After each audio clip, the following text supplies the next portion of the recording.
सबसे पहले तो हरीश रंजन का किसी के साथ अफेयर चल रहा था, जिसके कारण भी वो भागता था कि अक्सर उनके बीच बातें नहीं होती थी, सिर्फ विवाद होता था और विवाद में अक्सर वो हाथ भी उठा दिया करते थे।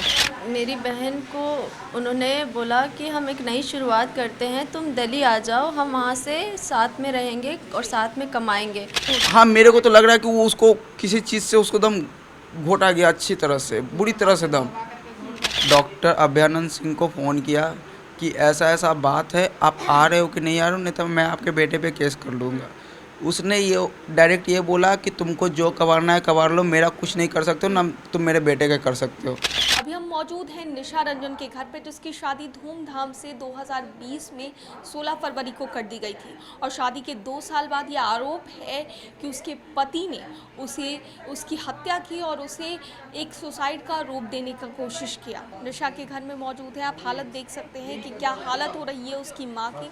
जब एक माँ एक बेटी को विदा करती है तो काफ़ी सारे ख्वाब होते हैं उसकी आंखों में कि बेटी किस तरीके से रहेगी। एक डर भी होता है, एक खुशी भी होती है कि बेटी अपना घर बसाने जा रही है, लेकिन जब बेटी के साथ इस तरह की घटना हो जाए, बेटी ही उनकी वापस ना लौटे, तो एक माँ की क्या स्थिति होती है आप साफ तौर पर देख सकते हैं।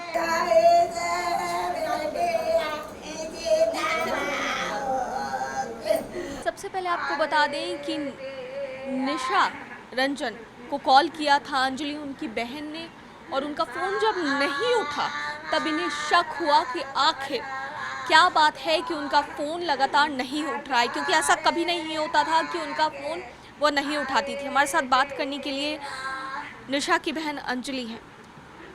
तो शादी कब हुई थी इन लोगों की, ये बताइए। 16 फरवरी 2020 को इनकी शादी हुई थी। तो शादी जब हुई थी उसके बाद भी कुछ अनबन था या अचानक से ऐसी खबर आप लोगों को सुनने को मिली? जब शादी हुई थी तो आप सबको पता होगा कि जस्ट उसके 10 या 15 दिन बाद कोरोना आ गया था और उस वक्त वो कहीं पूर्णिया चले गए थे और वहाँ पे मतलब ऐसी लॉकडाउन हो गई थी कि लोग इधर उधर ट्रैवल नहीं कर पाते थे। तो करीब 2 से 3 महीने ऐसे बीते जैसे वो अपने ससुराल में थी और वो पूर्णिया में थे। लेकिन कहीं ना कहीं हमारे घर वाले काफ़ी प्रयास कर रहे थे कि उसे वापस घर बुला लिया जाए, लेकिन वो घर आना नहीं चाहता था। कारण क्या था हमें समझ नहीं आ रहा था, क्योंकि शादी नई नई हुई थी, हमें समझ नहीं आ रहा था। हमें लग रहा था कोई प्रॉब्लम है, क्या है, कुछ समझ नहीं आ रहा था। हमने बहुत प्रयास किया, जैसे तैसे हमने फिर भी उसे वापस बुला लिया। जब वापस बुलाया तो कुछ दिनों तक घर में रहा। मेरी बहन ने कुछ भी नहीं बताया हमें कि कोई प्रॉब्लम है, क्या है, कुछ भी शेयर नहीं करा। ऑलमोस्ट 6 महीने जब हो गए उनके, तो उन लोगों ने डिसाइड किया कि वो पूर्णिया वापस जाएंगे। जब पूर्णिया वापस गए तो वहाँ पे मेरी बहन को भी लेके गए साथ में, बट वहाँ उसके साथ कुछ दुर्व्यवहार हुआ जिसकी वजह से वो घर वापस लौट के आ गई।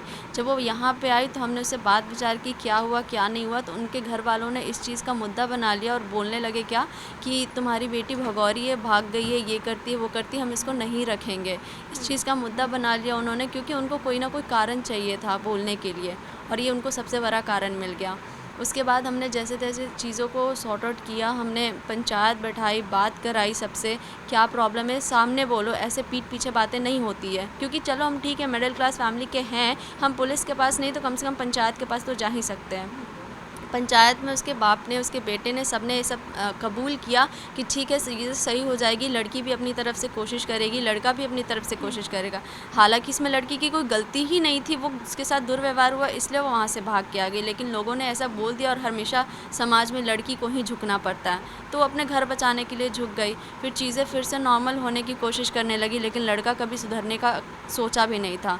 वो वहाँ से कहीं और चला गया, कहीं और चला जाया, हमेशा भागता फिरता था हमेशा। क्या कारण रहा था कि वो जो लड़का था, जो आपकी दीदी के जो पति थे, वो हमेशा भागते रहते थे या फिर उनकी दीदी के साथ दुर्व्यवहार करते थे? आपको क्या लगता है क्या वजह है? सबसे पहले तो हरीश रंजन का किसी के साथ अफेयर चल रहा था, जिसके कारण भी वो भागता था। पौलमी गांगुली नाम था उसका। उसके घर से 10 मिनट की दूरी पर रहती थी, एक फ़िटनेस ट्रेनर भी थी वो बहुत बार मेरी बहन को कॉल करके अनशन चीज़ें कहते रहती थी, जो पर्सनल लेवल पे एक हस्बैंड वाइफ को पता होती है ना, वो बातें भी उसको पता होती थी। और उसको बहुत चीज़ें बोलती थी कि तुम्हारा हस्बैंड अच्छा नहीं है, उसको छोड़ दो, ये करो वो करो। तो उसे ऐसा लगता था कि मे बी इसको अच्छा नहीं लगता होगा कि मैं इसके साथ रहती हूँ, इसलिए वो मुझे डिमोटिवेट कर रही है कि उसको छोड़ दो, उससे अलग रहो करके। उसको काफ़ी कुछ कहता था वो, बहुत सारी बातें कहती थी वो। मतलब ये सारी चीज़ें टेलीग्राम पे होती थी और कुछ टाइम तो कॉल पे भी चला था। तो मैंने उसको बोला कि देखो ऐसी नेगेटिव चीज़ों से दूर रहो और उसको ब्लॉक कर दो। जब उसने ब्लॉक कर दिया था उसको, तो टेलीग्राम पे चीज़ें भेजती रहती थी, गालियाँ वगैरह काफ़ी चलती थी। और बहुत सारी, जैसे कभी मान लो कि हरीश जयपुर में है, तो वो भी अपना लोकेशन जयपुर का ही डालती थी, कुछ ऐसा रोमांटिक प्लेसेस टाइप का, मतलब ये दिखाने के लिए कि वो मेरे साथ है। कोई भी घर की बेटी को भेजता है, बहुत प्यार से हमने अपनी बहन को भेजा था वहाँ पे रखने के लिए। आप उसके साथ दुर्व्यवहार करोगे तो शायद हम भी उस पर उतारू हो जाए कि हमारी बेटी को हाथ नहीं लगा सकते आप, चाहे कुछ भी हो जाए। बहुत बार ऐसा हुआ, फिर हम चीज़ों को सॉर्ट आउट करते गए, करते रहे, उनकी मांगे भी बढ़ते गई। हमने ऐसे दहेज में लोग कुछ नहीं देते हैं, लेकिन उनकी डिमांड ये थी कि हमें दहेज नहीं चाहिए। पॉलिटिशियन है ना वो, उनको काफ़ी अच्छी तरीके से बातें घुमाना आता था। उन्होंने बोला हमें दहेज नहीं चाहिए, हमें बस उतना ही चाहिए जितना हम खर्च कर सके आपकी शादी में, आपकी बेटी की शादी में। तो उन्होंने काफ़ी ग्रैंड तरीके से रिसेप्शन वगैरह करी थी और उसमें काफ़ी पैसे इन्वेस्ट करे थे, लेकिन उससे ज़्यादा हमसे लिए थे। ऑलमोस्ट 80 लाख तक हमसे उन्होंने लिया, और प्लस जो बेटी को बेटी को प्यार से जो माँ बाप देते हैं वो दिए। तो हमारे घर से उनको काफ़ी चीज़ें मिली थी, टीवी, फ्रिज वगैरह सब कुछ मिली थी। लेकिन शादी से 1 हफ़्ते भी नहीं हुए थे, उनको अपना टीवी बड़ा चाहिए था। उन्होंने बाकायदा हमसे कहा कि हमें टीवी बड़ा चाहिए, सो मुझे एक बड़ा टीवी चाहिए, तो आप एक बार ही मेरे को स्लिप दे दो और साथ चलो, क्योंकि पेमेंट भी तो करनी होती है ना। और फिर हमने बाकायदा उनकी बड़ी टीवी, आपको अगर इस चीज़ की तहकीकात भी करनी हो तो आप जाके शॉप पे भी कर सकते हैं कि ये उस दिन की घटना है, शादी से एक हफ्ते के दिन के बाद की बात है। ऐसे तो 80 लाख दहेज लिए गए थे आप लोगों से जब आपकी बहन की शादी हुई थी। उसके बाद भी कुछ जारी रहा ये सिलसिला, कुछ लेन देन का? 80 लाख दहेज तो दिया था, जैसे हर इंडियन ट्रेडिशन में होता है कि माँ बाप अपने बेटी को गहने वगैरह देते हैं, वो तो दिया ही था हमने। बाद में बीच में आया था कि उन्हें 6 कट्ठा ज़मीन खरीदनी है कहीं, जो शादी के बाद हुई थी। तो उन्होंने बोला कि उसके लिए भी मुझे पैसे चाहिए, तो उसके लिए भी मेरे पापा ने पैसे दिए थे, ज़मीन खरीदने के लिए पैसे दिए थे, क्योंकि लड़के का कहना था कि मुझे चाहिए, तो अब पैसे आपको ही देने पड़ेंगे क्योंकि मेरे पास नहीं है, मैंने शादी में सारे खर्च कर दिए करके, तो आप मुझे पैसे दे तो मैं ख़रीदूँगा, नहीं तो फिर आप अपनी बेटी को घर लेके जा सकते हैं। कितने पैसे आपने दिए थे ज़मीन के नाम पे? ज़मीन के नाम पे ऑलमोस्ट 70-80 लाख वापस दिए थे हमने। ये फ़ोटो देखो, एक जानवर से भी वो कितना प्यार करती थी, फिर तो वो इंसान था, हमारी फैमिली। सोचो एक पैरट भी उसके साथ कितना घुल मिल के रहता था, इस पैरट को भी उन लोगों ने मार दिया। इसे भी मार दिया? इसे भी मार दिया क्योंकि ये यहाँ से इस घर से उठा के उसको उस घर पे लेके गई थी, क्योंकि उससे बहुत प्यार करती थी वो। तो उसने मम्मी को बोला मम्मी इसको लेके जाओ, मम्मी ने बोला हाँ ठीक है ले जाओ। उसके बाद मेरी बहन को उन्होंने बोला कि हम एक नई शुरुआत करते हैं, तुम दिल्ली आ जाओ, हम वहाँ से साथ में रहेंगे और साथ में कमाएंगे। जब वो दिल्ली 2800 इससे पहले वो यहाँ पर रह रही थी अपने घर में? अपने ससुराल विजयनगर में रहती थी वो अकेले, आपको मैं बता सकती हूँ, अपने घर से जगदेवपद भी अकेले आज तक नहीं गई, हमेशा उसके साथ उसकी माँ, उसकी बहन या उसका भाई ही गया था। लेकिन एक अपनी ज़िंदगी के एक नए मोड़ के लिए वो उस वक्त अकेले ही चली गई, ये सोच के कि मेरी ज़िंदगी अब अच्छी हो जाएगी, मैं अच्छे से रहने लगूँगी और मेरे अच्छे से रहने से मेरा परिवार खुश रहेगा। जब वो वहाँ पे गई दिल्ली, उसके लिए काफ़ी नई चीज़ थी क्योंकि उसने कभी ऐसे अकेले ट्रैवल नहीं किया था। जब वो वहाँ पहुँची तो उसने कॉल किया, पहले तो 3-4 बार कॉल करना पड़ा उसको क्योंकि उसने कॉल रिसीव नहीं किया। चौथी बार में कॉल रिसीव करके काफ़ी गंदे तरीके से बात किया कि तुम आ गई हो तो मैं क्या करूँ, जाओ कहीं पीजी में रह लो, मैं देखता हूँ मुझे जब फ्लैट मिलेगा तो मैं तुमको कॉल कर लूँगा। तो जब उसने ये बात कही तो वो कहाँ रह रहा था पहले से? इसकी जानकारी मेरी बहन को एक्चुअली नहीं थी। जब उसने सवाल पूछा तो उसने बोला कि मैं किसी दोस्त के यहाँ रह रहा हूँ, जब मुझे फ्लैट मिल जाएगा तो मैं तुम्हें बुला लूँगा, उसके पहले तुम अभी पीजी में कहीं ढूंढ लो और रह लो। तो एक अकेली लड़की वो बिहार से बाहर दिल्ली जाती है और उसे जब बुलाया जाता है ये कहकर कि आओ हम लोग नई शुरुआत करते हैं, और उसके बाद उसे पीजी में रहने को कहा जाता है। जी, एक गर्ल्स पीजी में रहती थी, 3 सीटर रूम, क्योंकि उसके पास ज़्यादा पैसे नहीं थे कि अकेले रह सके वो। तो उसके पति उसके साथ नहीं रहते थे? नहीं, उसके पति उसके साथ नहीं रहते थे। उसके पति ने फ्राइडे, अभी रिसेंट फ्राइडे को उसको कॉल करके बोला कि हमने फ्लैट ले लिया, आ जाओ हमारे साथ रहते हैं, और नेक्स्ट सैटरडे उसकी डेथ हो जाती है। जब निशा की शादी हुई होगी तो इसी भाई ने अपने हाथों से उसकी डोली सजाई होगी, उसकी डोली उठाई होगी, और आज उसी बहन को अग्नि देनी पड़ी इनको यही भाई हैं जो सबसे पहले पहुंचे थे निशा का जब कुछ अता पता नहीं चल रहा था। आइए इन्हीं से बात करते हैं। तो सबसे पहले आप वहां पर पहुंचे, क्या कुछ वहां पर हालात थे, पहले ये बताइए आप। एक्चुअली मैं वहाँ पे गया था तो मेरे को फ्लैट नंबर नहीं पता था, मेरे को टावर नंबर पता था, फ्लोर पता था। जी। तो मैंने सिक्योरिटी गार्ड को बोला कि सर ऐसा ऐसा बात है, मेरे को फ्लोर नंबर फ्लैट नंबर पता नहीं है, कि आप मेरे को थोड़ा हेल्प कर दो। कोई भी अगर मतलब फ्लैट लेता है तो आप उसका आइडेंटिटी प्रूफ लेते हो। जी। तो उसने बोला कि नहीं, इसमें आपको इसमें कोई हेल्प नहीं कर सकता। फिर वहाँ से मैं बाहर आया, फिर बाहर एक सिक्योरिटी गार्ड को मिला, मैं उसको थोड़ा गुस्सा के बोला तो उसने ऊपर में लेके गया। उसके बाद 2 दरवाज़ा नॉक करने के बाद उसका कहीं से कॉल आया, वो बोला कि सर अब जाओ नीचे, अब मैं किसी का गेट नॉक नहीं करूँगा।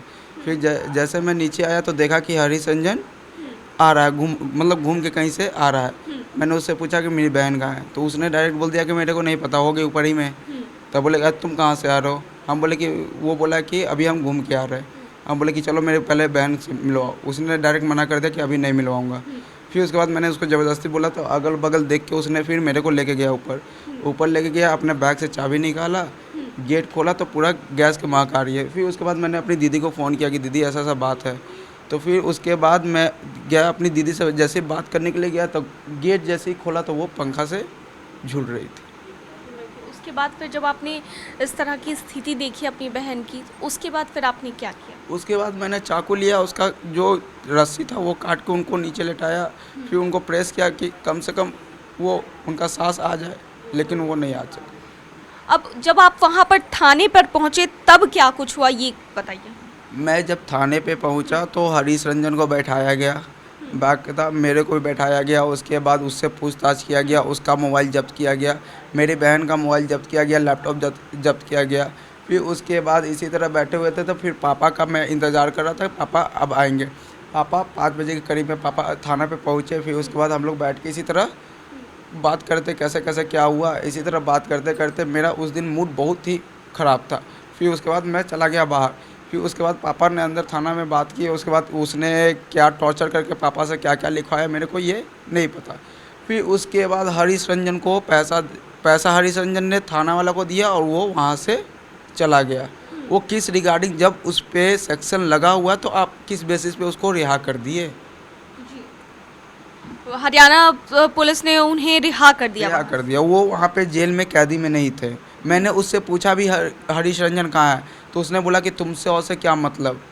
फिर उसके बाद मेरे पिताजी ने थाना इंचार्ज चरण सिंह नाम है, वो ASI हैं, उनके सामने एक थाप मारा तो उनको इतना बुरा लगा, और जो मेरी बहन मरी उसके लिए उनको कुछ फ़र्क नहीं पड़ा। उसके बाद उन हरीश रंजन का क्या कुछ रिएक्शन था जब आपके पिता ने उनको एक्चुअली वो दम पूरा गुस्सा गया था। मतलब वहाँ पे कोई नहीं रहता ना तो वो उल्टा उनको मार देता।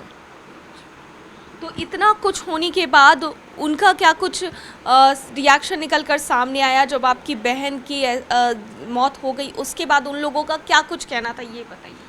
उसके बाद मैंने डॉक्टर अभ्यानंद सिंह को फ़ोन किया कि ऐसा ऐसा बात है, आप आ रहे हो कि नहीं आ रहे हो, नहीं तो मैं आपके बेटे पे केस कर लूँगा।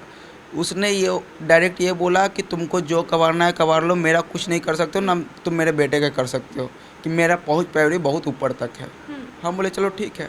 हाँ, गले में यहाँ पे पूरे एकदम रेड कलर का एक होता है ना, उसको दम दबा के एकदम करना, क्योंकि जब मैं रस्सी भी खोला था तो रस्सी उतनी टाइट नहीं थी, रस्सी भी हल्की बांधी हुई थी। जो भी था यही इतना दूर पे था और कुछ नहीं। गला घोट के? क्या लगता है आपको गला घोट? हाँ, मेरे को तो लग रहा है कि वो उसको किसी चीज़ से उसको दम घोटा गया, अच्छी तरह से, बुरी तरह से दम, क्योंकि उसका हाथ भी था, उसका हाथ दम कड़क हो चुका था, पूरा ठंड पड़ चुका था उस टाइम, जिस टाइम उनका हाथ मैंने पकड़ा था। और पूरा पैर था तो वो पूरा रेड कलर के, जैसे ब्लड क्लॉट हो जाता है ना, पूरा पैर एकदम रेड कलर का ब्लड क्लॉट की तरह हो गया था, जैसे आदमी को पॉइजन दे के मारा जाता है ना, उस टाइप का हो गया था दम। अब तो ये पोस्टमार्टम में ही सामने आएगा कि आखिर किस तरीके से उनकी मौत हुई है। हाँ, ये तो पोस्टमार्टम के बाद ही पता चलेगा। और एक्चुअली जैसे पोस्टमार्टम की बात भी है तो मैंने पुलिस वाले को बोला था कि अब पोस्टमार्टम रिपोर्ट कब आ जाएगी। एक्चुअली पोस्टमार्टम रिपोर्ट 24 घंटे में आ जाती है, तो मतलब मेरे ख्याल से मतलब कल 3 बजे तक उनका 24 घंटे हो जाएगा। अगर कल मैंने पुलिस वाले को अपना नंबर भी दे दिया है कि अगर पोस्टमार्टम रिपोर्ट आ जाए तो मेरे को इस पर व्हाट्सअप कर देना। उसने क्या डायरेक्ट बोला कि नहीं, तुमको आके यहाँ से कलेक्ट करना पड़ेगा। फिर मैंने बोला कि ठीक है। और उसके बाद जो मेरी बहन की ये मोबाइल और लैपटॉप दोनों कस्टडी में जब्त किए हुए, तो उसको भी बोला कि आप मेरे को लिख के दो कि हाँ आपकी बहन का मोबाइल और लैपटॉप मेरे पास है। लेकिन उसने नहीं दिया, बोला कि नहीं वो मेरे ही पास रहेगा, जब तक मैं अपना काम ख़त्म ना कर लूँ वो मेरे पास रहेगा, इसमें कोई आपको लिखित नहीं दिया जाएगा। तो ऐसा थोड़ी होता है कि आप किसी भी व्यक्ति का वस्तु आप रखो, आप उसको लिखित रूप में ना दो, फिर आप बाद में मुकर जाओगे ना कि हाँ मैंने नहीं लिया आपका। तो एक लड़की जो कि अपने घर यानी रुकनपुरा से जगदेव पथ भी नहीं जा सकती है, उस लड़की को ये कहकर दिल्ली बुलाया जाता है कि आओ हम लोग नई शुरुआत करेंगे। और जब वो लड़की दिल्ली पहुंचती है तब उसे पीजी में रहने को कहा जाता है। उस लड़की के पास इतने पैसे भी नहीं होते हैं कि वो कोई फ्लैट लेकर रह सके, उसका पति उसके साथ नहीं रहता है। ये कहने के बाद कि नई शुरुआत करते हैं, 1 महीने तक वो लड़की अकेली एक पीजी में अपना जीवन गुजारती है। 1 महीने के बाद उसके पति का फोन आता है कि आ जाओ मैंने फ्लैट ले लिया है, और अगले ही दिन उसकी हत्या कर दी जाती है। देशवा न्यूज में फिलहाल के लिए इतना ही। बने रहिए हमारे साथ देश और दुनिया की तमाम खबरों के लिए। धन्यवाद। देशवा न्यूज पर वीडियो देखने के लिए लाइक करें, सब्सक्राइब करें, साथ ही बेल आइकन दबाना न भूलें।